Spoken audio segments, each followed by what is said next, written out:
My name is Olivia. I've been married to my husband James for 3 years, and we're expecting a baby soon. But ever since I got pregnant, James has been acting a bit strange. Morning sickness has been really tough on me right from the start of my pregnancy.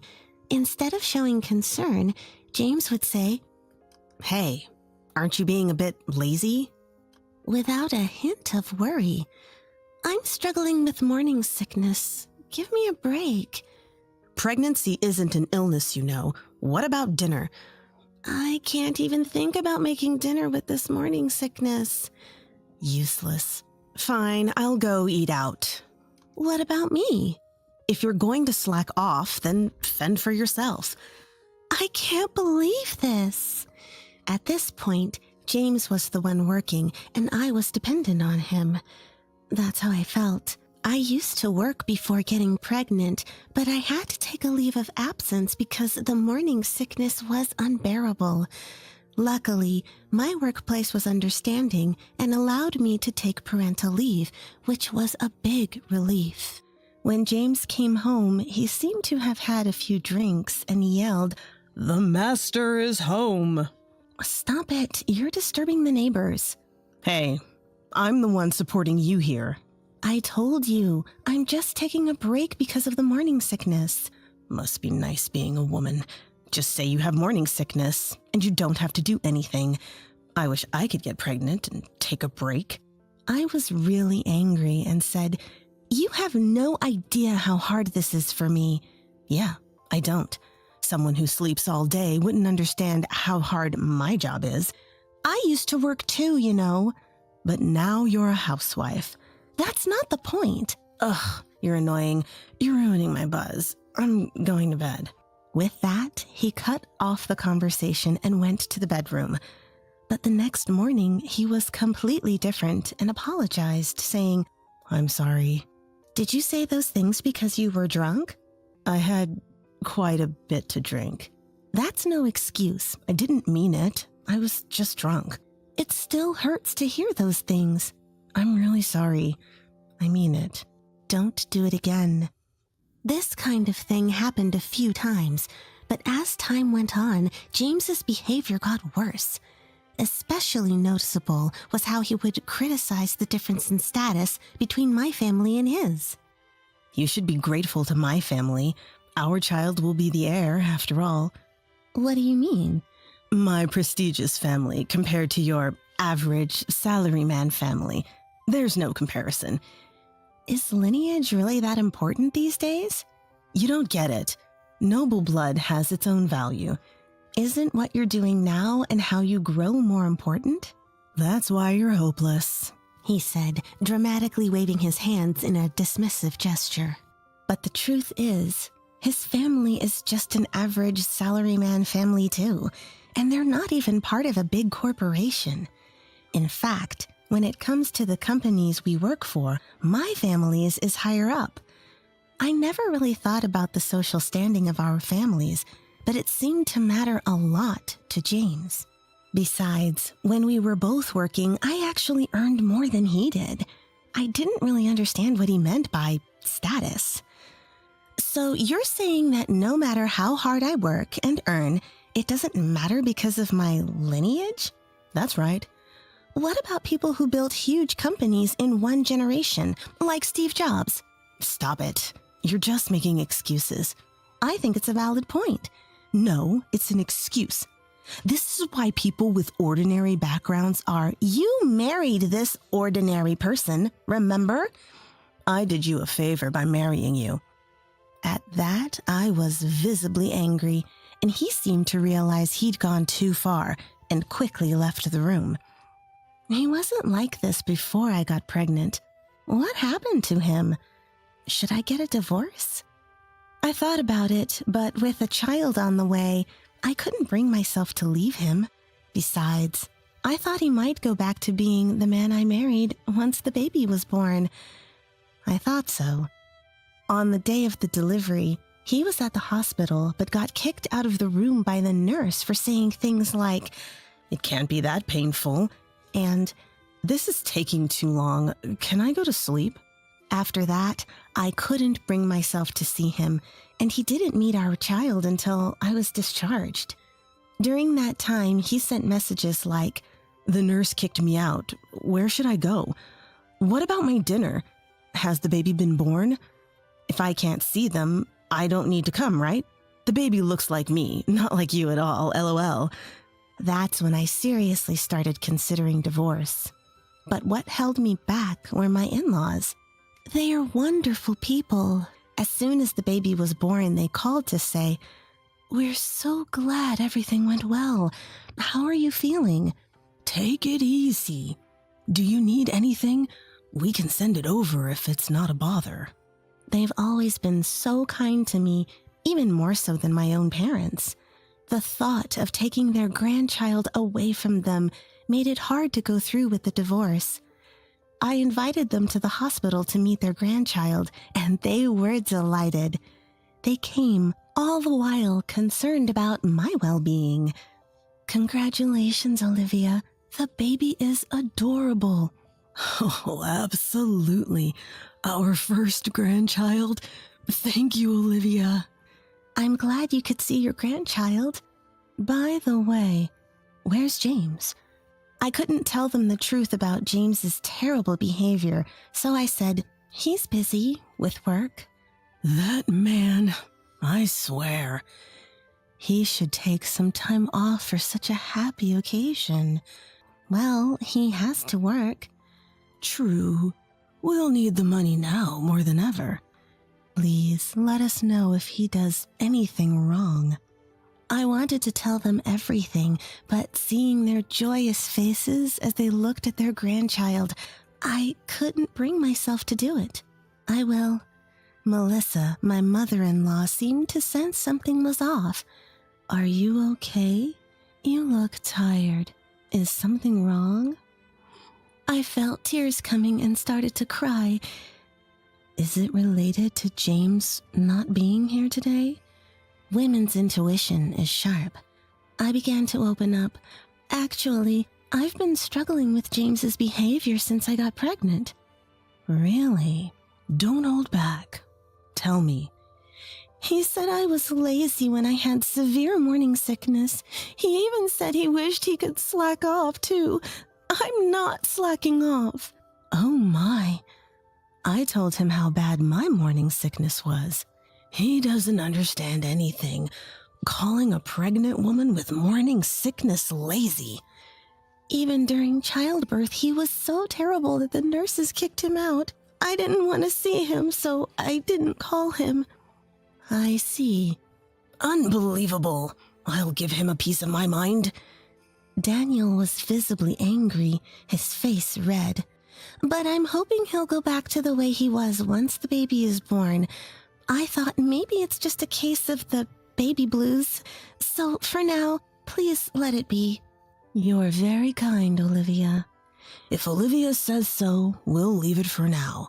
But if he acts up in front of us, we're taking you home. No questions asked." "That's fine with me. And if anything else happens, don't hesitate to tell us."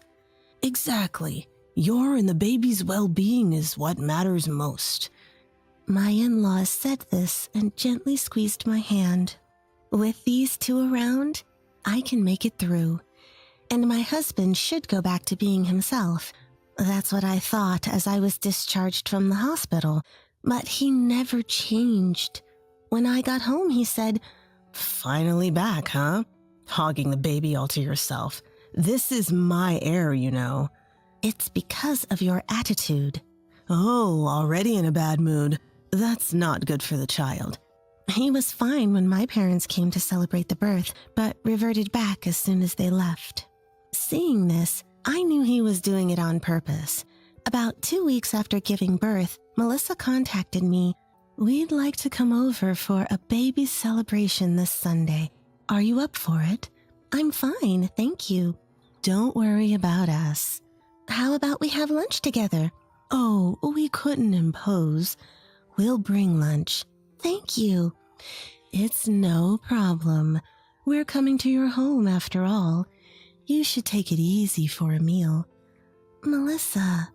See you then. After ending the call with Melissa, I told my husband, Melissa and the others are coming for a baby celebration this Sunday. All right. Make sure to entertain them properly. You're not going to help? I'm the man of the house. I don't need to. I'm tired from just giving birth. If it's that serious, you should have stayed in the hospital. You're discharged, so you're fine. You're just exaggerating. I can't believe, Like I've said, pregnancy isn't an illness. Just get everything ready. With that, he left for work. I did the bare minimum cleaning and prepared coffee, waiting for Sunday. On the day of the celebration, unfortunately, my husband had work in the morning and would join us in the afternoon. My in-laws arrived and immediately began fussing over me. How are you feeling? You're not pushing yourself, are you? If you're sleep deprived, you can leave the baby with us and rest. Thank you.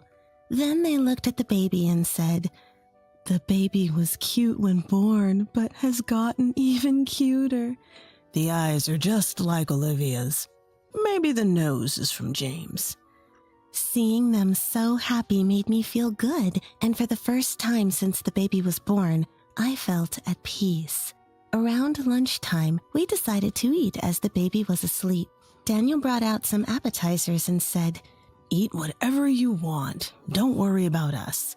The celebration is also for the new mom, you know. Melissa, Daniel, thank you. Just as we were enjoying our meal, my husband came home. I'm back. Mom, Dad, welcome. It's been a while. How have you been? As the greetings were exchanged, my husband noticed the appetizers on the table and yelled at me. Hey, my parents are here, and you bought this cheap stuff? How many times have I told you pregnancy isn't an illness? Stop slacking off. I was shocked. I never thought he'd say such a thing in front of my in-laws. He then turned to them and said, Sorry, Mom and Dad. She's not very thoughtful. I'll have her make something else right away.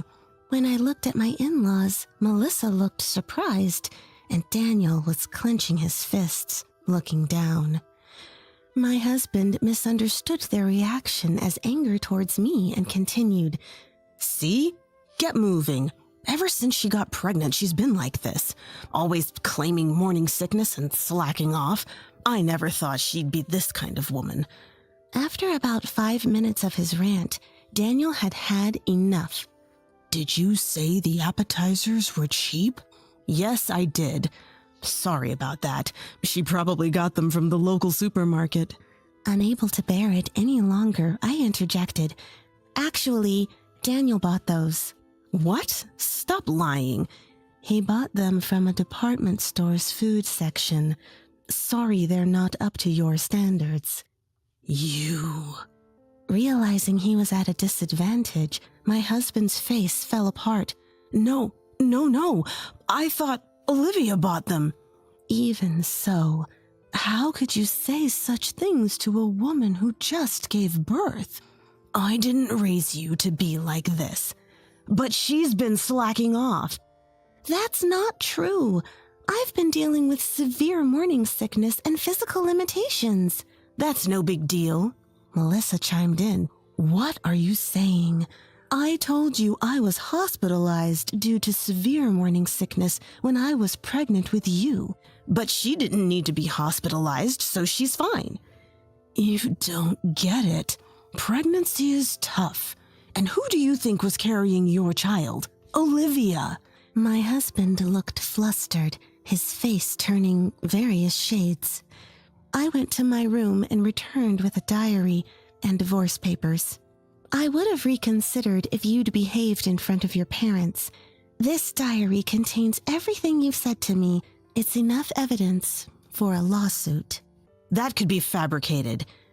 After what you did in front of us, that's unlikely. We'll support Olivia if she goes to court. Daniel. I can't believe you're my son. I don't want to think of him as my son anymore. Really? Hey, Olivia, would you let us re-educate him? Maybe we messed up his upbringing in the first place. Melissa, look, if we're the ones who messed up, let us try to fix it. If it doesn't work, you can divorce him. We'll cut ties too. Even you, Mom? All right. James, be grateful to Daniel and Melissa. I'll wait until your re-education is complete. If there's no improvement, then we'll divorce. Answer me! Startled by Daniel's loud voice, James stiffened and muttered a faint, "Yes." So now we're separated. My in-laws occasionally check on me and update me on how James is doing. Apparently, they're teaching him how to cook now. It turns out James acted the way he did because he felt inferior to my income and was mocked by his colleagues. He took his boss's advice to strike while the iron is hot. Too literally. Even after hearing this, I can't forgive him. My in-laws aren't ready to forgive him either, so it looks like his re-education will continue for a while. After some time, I received a message from my husband. Lately, I've been doing all the housework after coming home from work. When I complained about being tired, my colleagues laughed at me when I told them why. They said I'm soft and my parents are strict. So, could you tell my parents to ease up? They seem to listen to you more, and if you say it, they might forgive me. I quietly forwarded the message to Melissa and Daniel. You are the company you keep, they say. It seems the environment was toxic for James. If he doesn't change his ways soon, it looks like we'll be divorcing before our child even gets to see their dad's face.